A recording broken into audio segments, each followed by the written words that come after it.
G'day, guys. Welcome back to Steelers Nation Australia. And we just witnessed our first day of Steelers OTAs, that being day one. And as you guys view this video, you're waking up in your American morning, and we're heading into day two of OTAs, which, when you look at it, guys, it does feel like, we don't want to waste the summer. You want to enjoy the summer, go out there, have barbecues, catch up with friends and family, do all that kind of stuff.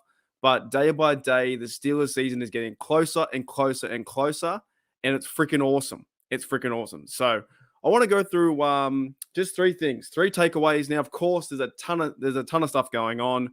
We have Cameron Hayward there. I saw him pushing a sled and leading by example. I saw big Darnell tight end, Darnell Washington, right, a massive unit there. I saw as well Kenny Pickett throwing the football around.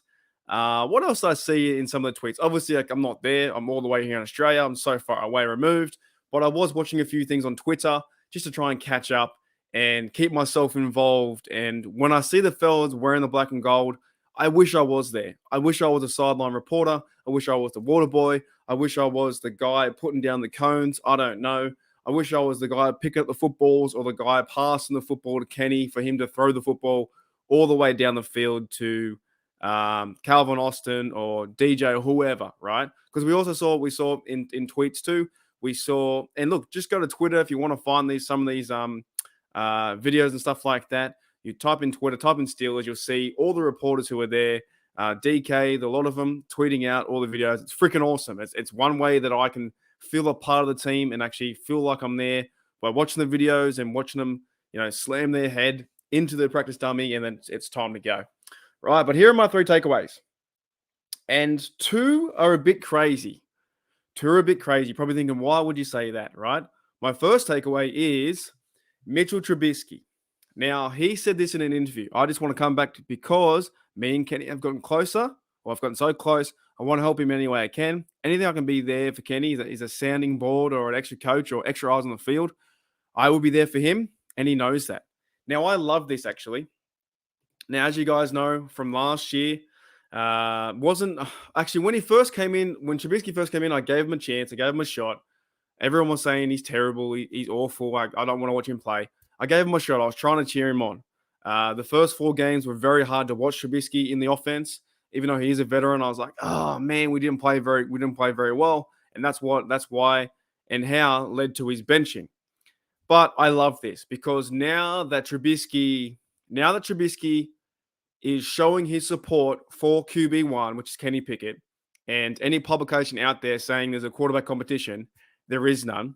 It's KP8 all the way, mate. That's what it is. Manu saying KP8 all the way, mate. Manu saying. Trubisky is now lending his hand, putting his hand up and saying, I'm here to be the supporting role. And I kind of love that. Like he can win games. We did see him back up when Kenny Pickett went out versus the Tampa Bay Bucks. He came in, they beat the Buccaneers. He found Claypool near the end to win the game. So Trubisky wasn't the best, though, with the Ravens game. We saw him go down the field, but he couldn't finish a drive. Couldn't do it. He ended up throwing 3 interceptions. However, why is this to me is a takeaway and a positive is Trubisky now knows his role on the team. Kenny Pickett's number 1, Trubisky number 2, and Mason Rudolph is the emergency quarterback at number 3. They all know their roles, and that's good to see. So I'm happy with that. That's my first takeaway. My second takeaway is probably going to shock you. Here's my offensive starters in 2023. You're probably thinking, Dan Moore Jr., left tackle. Yep, Sia Marlowe, I think he's going to be left guard. Mason Cole, I think, will be center. Daniels and Chooks will, the lineup pretty much stay the same from 2022. But I do have Dan Moore Jr. there. Now, when I went to look at the Twitter and the Steelers and all that kind of stuff, I saw Dan Moore Jr. there. First of all, he looks bigger, looks better, right? I've been listening to a few guys. I think it's Jim Wexell. Jim Wexell talked about on his YouTube the Steel City Insider podcast. He talked about how Dan Moore looked bigger, looked like he had more control, looked like he gained more muscle. He looked more switched on. So I'm not just going to guarantee that Broderick Jones will come into year one and take over and start as a rookie week one. I think there will be an actual camp battle there for left tackle. I think Dan Moore um, has come into the situation with his eyes and head switched on to say, I still have a chance at left tackle, but let's see who wins at camp. Now, I'll be very honest. I don't care who starts. I'm going to follow whoever starts. If it is Dan Moore or Broderick Jones, I don't care. Whoever starts at left tackle needs to be the best man. But I just want to point out that I don't think it's going to be as easy as Steeler fans think by just by going, okay, Jones, you're the starter. No, Dan Moore has been starting for 2 years, now going to his third year. He's going to fight tooth and nail and do his best to not let up his job. That's just my opinion anyway, right? So I think that Dan Moore I think he'll be left tackle, I think, come week one. That's what I feel so far. Now, of course, it's only OTAs day one. Only OTAs day one. So a lot can change. A lot can change. But I do like the depth we have there. And I might cover this in another episode. We might go over the whole O-line, the whole O-line depth. That's hard to say. We got Dan Moore, Siamalo, Dotson, Herbig. The starters and depth in this unit this year is freaking amazing. Like we have that bully ball mentality. It's crazy.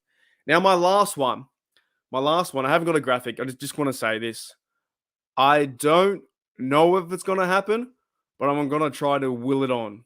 I actually like the way what I saw with Warren today. He's becoming one of my favorites. Jeong Warren. Now I will say this is crazy and it may not happen.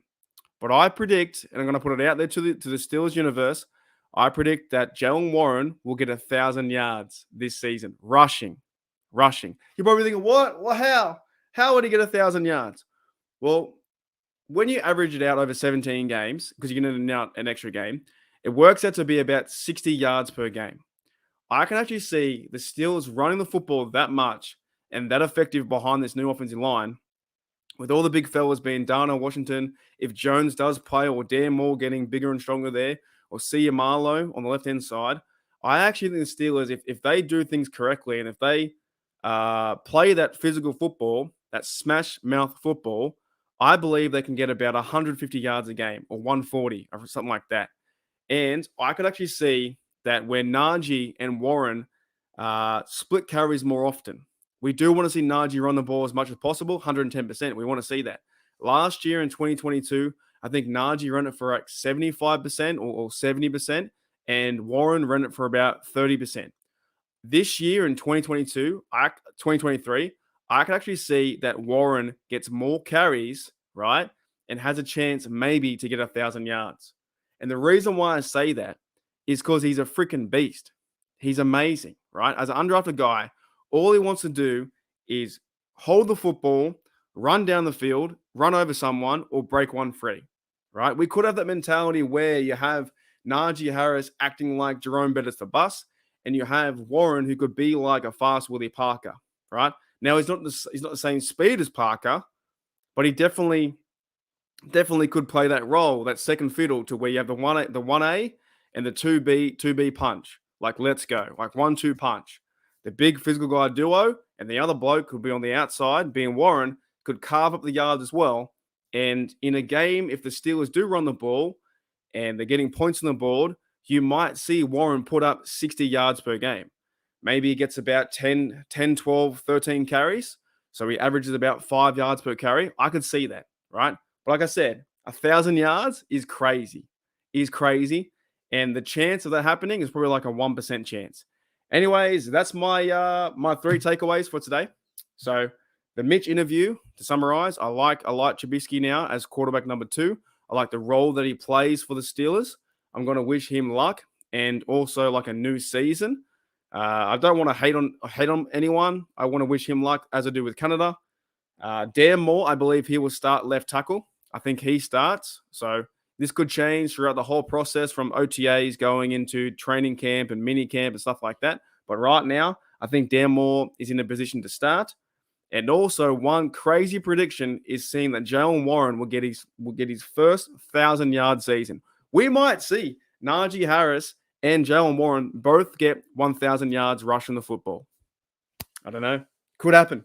Anyways, guys, I'll see you later. Enjoy the rest of your day. And I believe it is now OTAs day 2. So once I wake up, I might try and cover another day of OTAs. I'll see you guys later.